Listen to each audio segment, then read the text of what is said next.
I can still hear the clinking of glasses and forced laughter from that Thanksgiving dinner.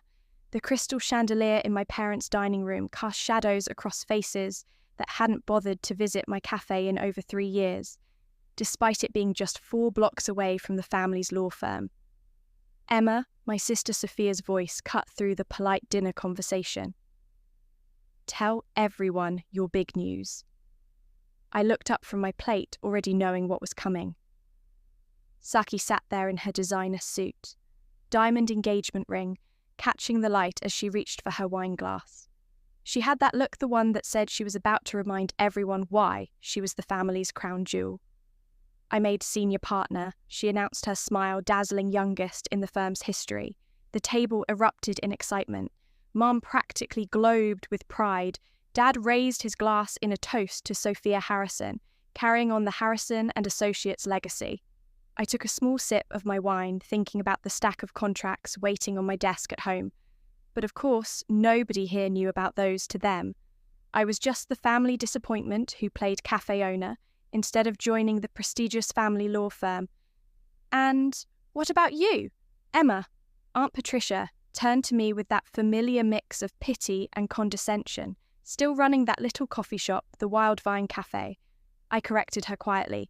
Yes, I am still serving coffee. Sophia laughed, sharing a knowing look with our cousin Diana. You know, there's always a place for you at the firm if you want a real career. I stirred my mashed potatoes, remembering the meeting I'd had that morning with one of the city's biggest real estate developers. The contract I'd signed was worth more than Sophia's entire year's salary, but they didn't need to know that. Not yet. The cafe does well enough, I said mildly, well enough to pay rent. I hope Mum chimed in, concern etched on her face. That downtown location must be expensive. I almost smiled if they only knew I own the entire building and the one next to it, and most of that block I manage, I replied. Sophia launched into a story about her latest big case, some corporate merger worth millions. Our parents hung on every word just like they had since we were kids. Sophia, the straightest student who followed the perfect path. Elite law school, prestigious clerkship, then straight into the family firm. And me, I was the rebel who chose culinary school over law school, who used my trust fund to buy a rundown cafe instead of a luxury condo. I just wrapped up the Anderson acquisition, Sophia was saying. You should have seen their legal team scrambling when I found the loaful in their contract. Mr. Chen was so impressed he's bringing all of his business to our firm. Now, I kept my face carefully neutral at the mention of James Chen. If Sophia only knew who really controlled most of his real estate holdings. I just don't understand, Mum said later, cornering me in the kitchen as I helped with dishes. You're smart, Emma. You could have had everything Sophie has. Why waste your life serving coffee? I dried a crystal wine glass. Thinking about my morning schedule for tomorrow. Not everyone wants to be a lawyer, Mum, but you're capable of so much more. She lowered her voice. Look at your sister designer clothes, luxury car, that gorgeous penthouse apartment. Don't you want that kind of success? I thought about my own penthouse, the one I bought last month under one of my holding companies, the one with a better view than Sophia's. I'm happy with my choices, I said. Simply, Mum shook her head. I just worry about your future. The cafe business is so unstable. What happens when you want to start a family? How will you provide? I bit back a laugh, thinking about my diverse investment portfolio and the string of properties I quietly acquired. Over the past 5 years, the cafe had just been the beginning. My front door into the world of downtown real estate, later that night as everyone gathered their coats to leave. Sophia cornered me by the door. Hey, I meant what I said about the firm, she said, her voice carrying that elder sister authority. She perfected since childhood. Dad would create a position for you in a heartbeat. You could start in corporate law, maybe work your way up. Thanks, I cut her off, but I'm good where I am. She frowned, perfectly, plucked eyebrows drawing together. Emma B., serious? You can't serve lats forever. Don't you want to make something of yourself? Oh, what? She only knew I made something of myself, all right. Something much bigger than anyone in this family suspected. Tomorrow morning would prove that I should go, I said, checking my watch early morning at the cafe, right? Sophia smirked. Those coffee beans won't grind themselves. I drove home to my real office, hidden in plain sight above the cafe while my family thought I spent my days steaming milk and making change. I built an empire of my own. The cafe was just the public face. The piece of me they could see and mock behind it lay a web of real estate holdings, strategic investments and carefully crafted contracts that would soon reshape downtown, unlocking my office. I settled behind my desk and opened the file marked Chen Acquisitions tomorrow morning. James Chen would walk into my cafe, not as Sophia's client, but as my business partner. He'd been helping me buy up properties through various shell companies for years, keeping my identity hidden even from his own lawyers, including my sister. I pulled out the final contract, the one that would consolidate all my downtown holdings under a single management company, the one that would finally reveal who really controlled half of the city's most valuable real estate. My phone buzzed a text from Sophia. Dinner was fun though. Mr. Chen mentioned he might stop by your cafe tomorrow. Try not to embarrass me. He's our biggest client. I smiled, setting my phone aside without replying. Tomorrow would certainly be interesting. The contract was straightforward. My various holding companies would merge into a single entity, Harrison Capital Group. The name was a bit of family irony I couldn't resist as I reviewed the paperwork one last time. I thought about my sister's smug smile at dinner, my mother's concerned lectures, my father's dismissive attitude toward my little coffee shop. They had no idea that while they were focused on law firm politics and courtroom drama, I'd been quietly building something far bigger. 5 years of careful planning, strategic acquisitions, and hidden ownership were about to pay off. Tomorrow, James Chen would sign the final papers, and my family would learn that the daughter they'd written off as a simple barista actually owned more of downtown than their precious law firm could ever dream of handling the morning after Thanksgiving. I arrived at the Wildvine Cafe earlier than usual. My manager Kate was already there, setting up for what she thought would be a normal day. The special meeting room is ready, she said, handing me a coffee, though I still don't understand why Mr. Chen wants to meet in a cafe instead of his office. I smiled, taking a sip.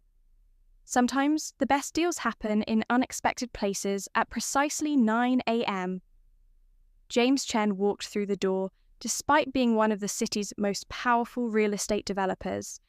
He dressed simply in a black sweater and slacks. That was one thing I'd always appreciated about him. No pretense, just business. "Good morning, Miss Harrison," he said warmly. Then, loudly enough for others to hear, "Could I get a vanilla latte?" I played along, heading behind the counter to make his drink personally.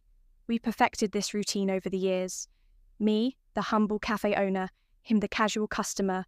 Nobody ever suspected we were orchestrating million-dollar deals over coffee. As I steamed the milk, the cafe's door chimed again.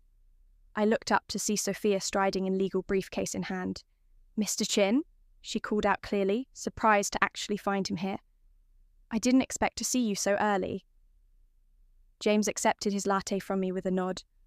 "Ah, Miss Harrison, your sister makes the best vanilla latte in the city. Would you care to join our meeting?" Sophia blinked, glancing between us. "Meeting? Yes, regarding the downtown development project." He gestured to the private room at the back of the cafe. "Shall we?" I could see Sophia's mind racing, probably wondering why her biggest client was having a meeting in her sister's little coffee shop. Still, she followed us into the room, her heels clicking against the hardwood floors. The room looked deceptively simple. Comfortable chairs, a solid wooden table, warm lighting, only the small camera in a corner, ready to record the signing, hinted at something more significant. "I'll need another witness," James said, pulling out a thick contract. "Perhaps your sister could join us?" Sophia's perfect composure slipped slightly. "Emma. Oh no, she runs the cafe. She doesn't need to be involved in legal matters." James raised an eyebrow on a contrary. "She's quite essential to this meeting." I sat down at the head of the table, enjoying the growing confusion on my sister's face.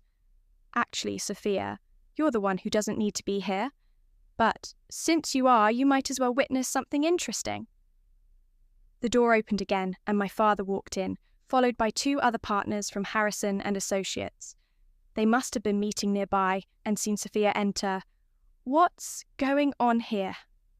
Dad demanded. "Sophia, why are you meeting with Mr. Chen in a cafe?" Before she could answer, James spoke up.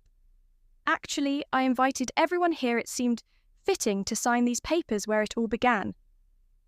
"Where began?" Sophie asked.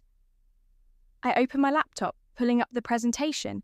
I prepared the consolidation of Harrison Capital Group's downtown holdings, currently valued at just over 300 million. The room went silent.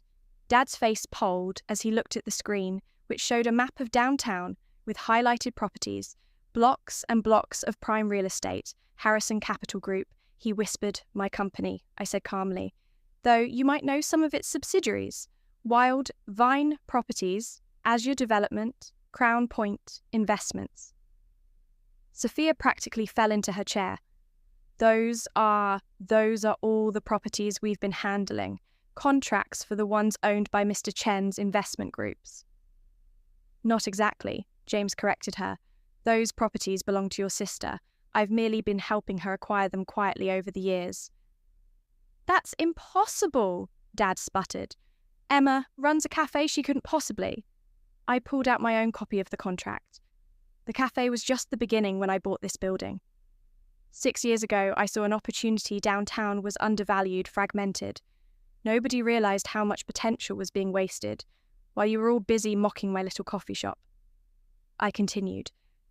I was meeting investors, analysing property values, and slowly piecing together the largest private real estate portfolio in a city.